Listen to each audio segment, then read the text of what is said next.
Treat this news as if the 2028 presidential race has already begun.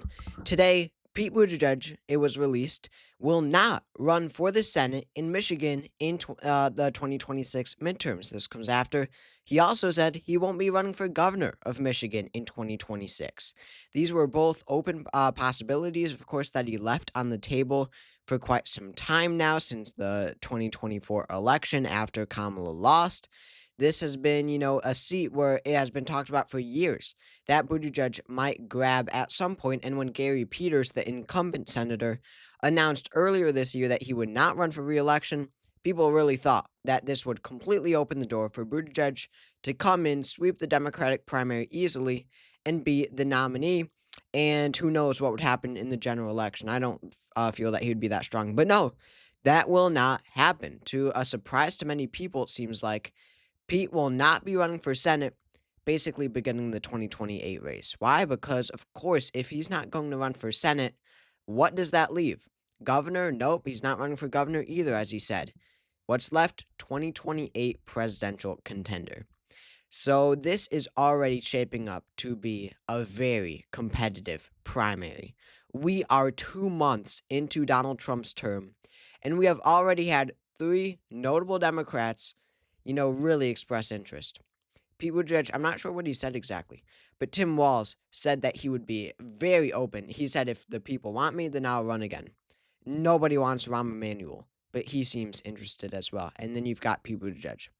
So ultimately, this is shaping up already to be such a competitive primary.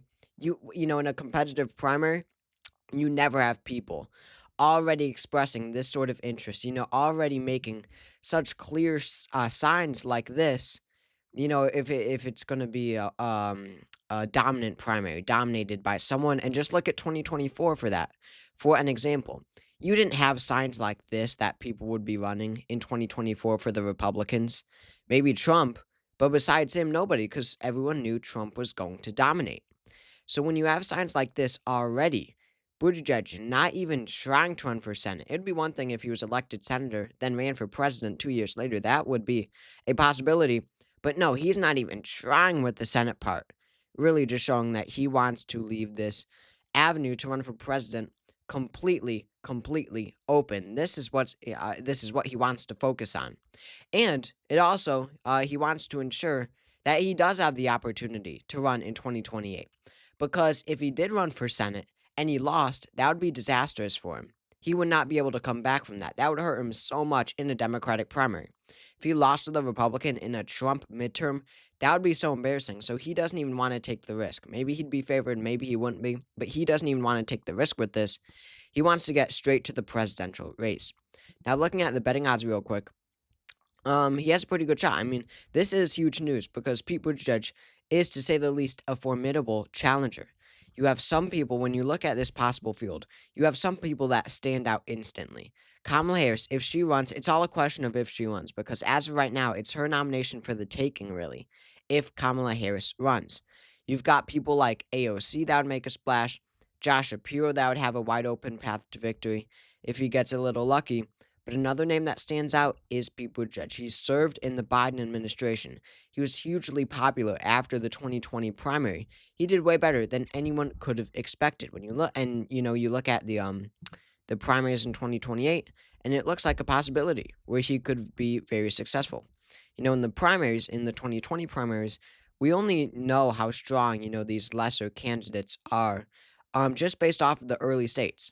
And that's because so many of them dropped out after the early states. By Super Tuesday, it was Bloomberg, Biden, Bernie, and Warren. And that's it. And then after that, it was just Biden and Bernie. So to measure Pete Buttigieg's strength in this primary is very difficult because we only have a few states where he ran in. Iowa, which he, in a pretty big surprise, tied with Bernie Sanders. He lost that one, by the way. There was fraud. But anyway, New Hampshire, he shocked everybody by coming within less than 2 points within Bernie Sanders. In New Hampshire, neighboring Sanders' home state. Look at 4 years prior to 2016, Bernie crushed Hillary here by 23 points. So to see him come within 2 points of Bernie here, that was really stunning. But those are two very, very, very, very white states. You look at Nevada next, the third state in the contest. After shocking everybody, almost winning two states, he falls flat in Nevada and wins 14 points. And then you have South Carolina, where he finishes fourth after Tom Steyer with just 8% of the vote, 44,000 out of about 400,000 cast. So you look at the two diverse states. You look at the four states he ran in. Buttigieg did very well in Iowa and New Hampshire, not so well in Nevada and South Carolina, the two diverse states. And it's not just African Americans. He notoriously polled at 0% with African Americans. In 2020, it's Hispanics too. It's Latino voters in Nevada, as you can see. So, point being, he's a formidable challenger, to say the least. Female liberals love this guy. They love Pete Buttigieg. But does he have a path to victory? Well, in a crowded field, yes. And yes, we say this every year. We say every single, we've been saying every presidential election primary cycle that, oh, this is going to be a contested convention. We thought that in 2024, a lot of us, me included, not even close. Not even close. It was a blowout. But that was when DeSantis was doing really well. So, point being, what I mean by Buttigieg only having a real path to victory in a crowded primary towards the very end is because in the case of a contested convention, Buttigieg can come out on top. Naturally, through the natural primary selection process, he has no chance. He cannot possibly, well, he has a chance, obviously, better than others, but he doesn't have any real chance of building a coalition to win. Yes, he could win the North and the Northeast specifically, but when you look out west with the Latino voters, when you look down south especially, with the African American voters, he's not winning anywhere.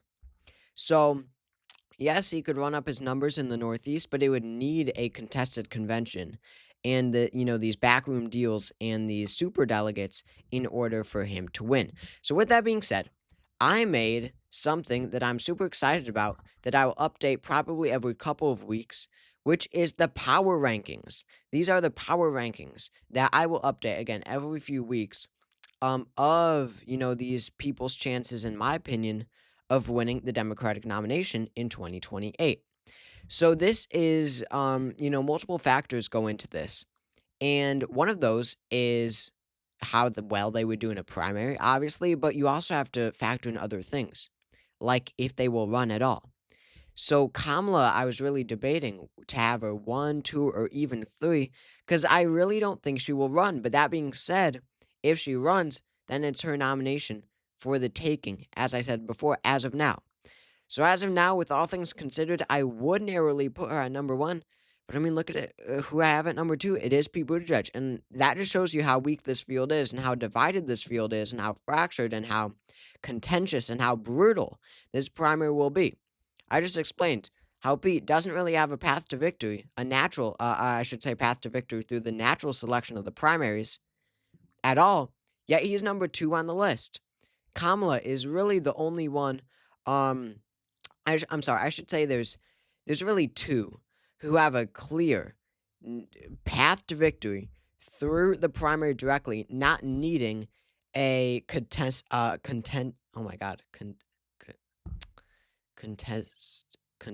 convention. Wow, why could I not say that? Those 2 people are Harris and Josh Shapiro. Because when you look at the primary map, you've got these white states where I could see Shapiro doing really well. Iowa isn't early anymore, but New Hampshire is still.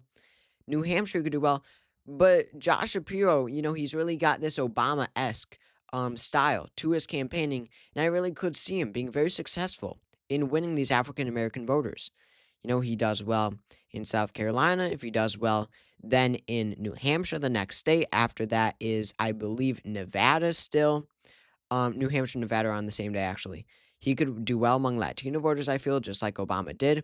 He could really replicate this Obama coalition even as a white man. So those 2, I really see a clear path to victory for Shapiro and Harris in this primary. But still, all things considered, I can't put Shapiro at 2. He just doesn't have enough name recognition yet. And when you look at the polling, he's doing very poorly in polling. He's very low single digits. 5% in most, some as low as 2 or 3% in many polls. So I'm actually being generous to Shapiro, despite what you might see online. And then number four, I have Newsom. He is slowly just demolishing his chances with these right wingers that he's having on his podcast. But that I don't think that is very controversial.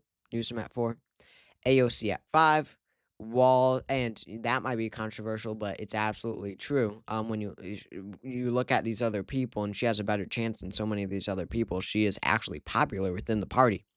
Wall's at 6. He looks very interested in running. Bashir at 7. I did put Stephen A. Smith at 8. Gretchen Whitmer at 9. She doesn't have enough to her. She doesn't have the charisma. She doesn't have the energy to win a primary. And then look at who I have at 10. Jasmine Crockett. She I don't think will run. She absolutely won't win. I will bet $1 million she won't win the general election. But she is gaining lots of popularity among young women, especially within the party. So she could, get some votes. I would put her at number 10. So I just did the top 10. Maybe I could expand it to the top 15 in the future. But that is what I'm thinking right now. So thank you all for watching this video. Pete Buttigieg basically running for president. And I'll see you all next time.